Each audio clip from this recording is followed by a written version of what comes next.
بنی اسرائیل میں ایک شخص تھا، اسلام سے اور پیارے نبی صلی اللہ علیہ وسلم سے استغفر اللہ کی نفرت کیا کرتا تھا۔ ایک دن اس نے توریت شریف کھولی، توریت کی تلاوت کرنے لگا۔ کیا دیکھتا ہے کہ توریت شریف میں پیارے آقا صلی اللہ علیہ وسلم کا پیارا پیارا نام 4 مرتبہ لکھا ہوا ہے، لفظ محمد صلی اللہ علیہ وسلم، یہ 4 جگہوں پہ لکھا ہوا ہے۔ اس کو نفرت تھی اس پیارے پیارے نام سے۔ توریت شریف میں جب اس نے یہ نام پاک دیکھا تو جل بن گیا، فوراً اس نے یہ نام کھرچ دیا۔ اگلے دن دوبارہ جب توریت شریف کھولنے بیٹھا تو اب 4 نہیں، اب 8 جگہ نام لکھا ہوا تھا، لفظ محمد صلی اللہ علیہ وسلم۔ بڑا حیران ہوا، گھر والوں سے پوچھا، بچوں کو ڈانٹا کہ تم نے تو نہیں لکھ دیا؟ سب بولے ہم نے تو نہیں لکھا۔ خیر اس نے دوبارہ نام پاک کو کھرچ دیا۔ اگلے دن جب کھولی تو رات دیکھا تو 12 جگہ نام لکھا ہوا تھا۔ اب تو اس کا دل چوٹ کھا گیا جب اس نے دیکھا کہ میں لاکھ مٹاؤں یہ نام مٹتا نہیں ہے، مزید بڑھ جاتا ہے۔ تو اس کے دل میں نور جاگا اور مسلمان ہو گیا، کلمہ پڑھ لیا، اسلام قبول کر لیا۔ دشمن گھٹائیں جتنی عزت بڑھے گی اتنی، منظور ہے خدا کو احترام تیرا۔ جب اللہ بڑھانا چاہتا ہے اپنے محبوب کی شان، اور کو کیسے گھٹا سکتا ہے؟ اللہ پاک فرماتا ہے وَلَا تَلْبِسُوا الْحَقَّ بِالْبَاطِلِ وَتَكْتُمُوا الْحَقَّ وَأَنْتُمْ تَعْلَمُونَ۔ حق کو باطل کے ساتھ نہ ملاؤ اور جان بوجھ کر حق نہ چھپاؤ۔ اب اس مقام پر اللہ پاک نے نعت مصطفیٰ کو حق فرمایا، 2 جگہ حق استعمال ہوا ہے، تو یہ حق سے مراد نعت مصطفیٰ ہے صلی اللہ علیہ وسلم۔ یہ قرآن کریم کا ایک مقام ہے۔ اس کے علاوہ نعت مصطفیٰ کو اور کن کن الفاظ کے ساتھ قرآن کریم نے یاد فرمایا؟ اللہ پاک نے فرمایا کہ وَلَا تَشْتَرُوا بِآيَاتِي ثَمَنًا قَلِيلًا، اور میری آیتوں کے بدلے تھوڑی قیمت وصول نہ کرو۔ یہاں اللہ پاک نے نعت مصطفیٰ کو آیاتی یعنی میری آیتیں یعنی نشانیاں فرمایا۔ اس کا مطلب یہ نکلے گا کہ ذکر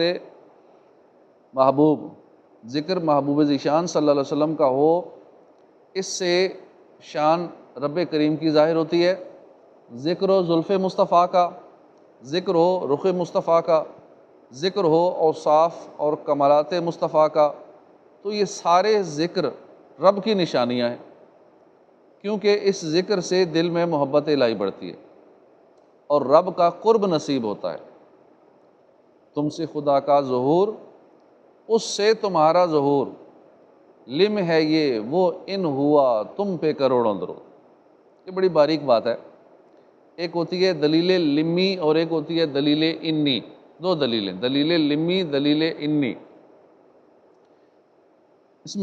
اس کو ذرا مثال سے آسانی کے ساتھ سمجھانے کی کوشش کروں۔ یوں سمجھ لیں کہ دور سے دھواں اٹھتا ہوا دکھائی دے، دور سے دھواں نظر آئے فوراً سمجھ جائیں گے آپ کہ آگ لگی ہوئی ہے۔ اب آگ نظر نہیں آ رہی لیکن دھواں ہے تو آپ سمجھ جائیں گے ہاں ادھر آگ ہوگی،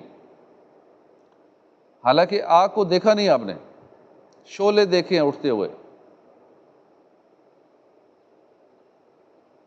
کسی نے آ کے بتایا نہیں، آپ نے صرف دھواں دیکھا ہے اور جان لیا کہ آگ لگی ہوئی ہے۔ اسی طرح جب ہم کہیں آگ جلتی ہوئی دیکھتے ہیں تو سمجھ جاتے ہیں کہ آگ ہے، تو دھواں بھی ہوگا۔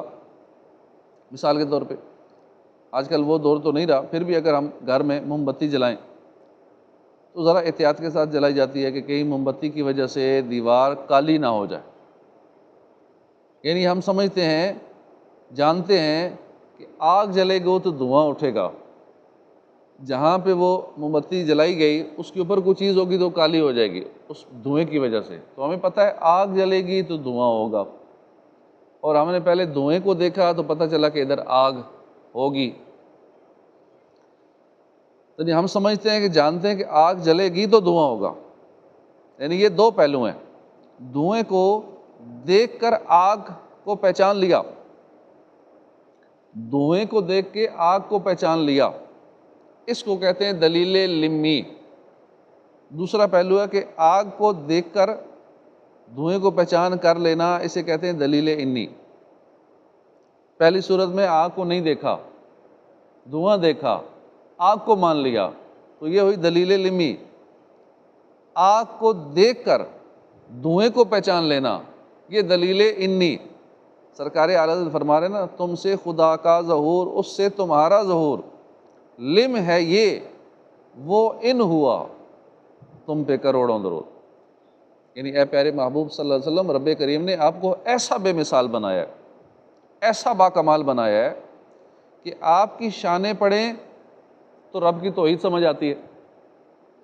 جتنا حضور سے محبت بڑھے گی، حضور کی شانیں بیان ہوں گی، اتنا توحید سمجھ میں آئے گی۔ اور رب رحمان کی توحید کو پوری طرح سمجھ لیں تو پھر آپ کی شان و عظمت سمجھ میں آ جاتی۔ تو اللہ پاک نے اپنے محبوب کی شان و عظمت کو، اوصاف و کمالات کو، نعت مصطفیٰ کو اپنی نشانیاں فرمایا۔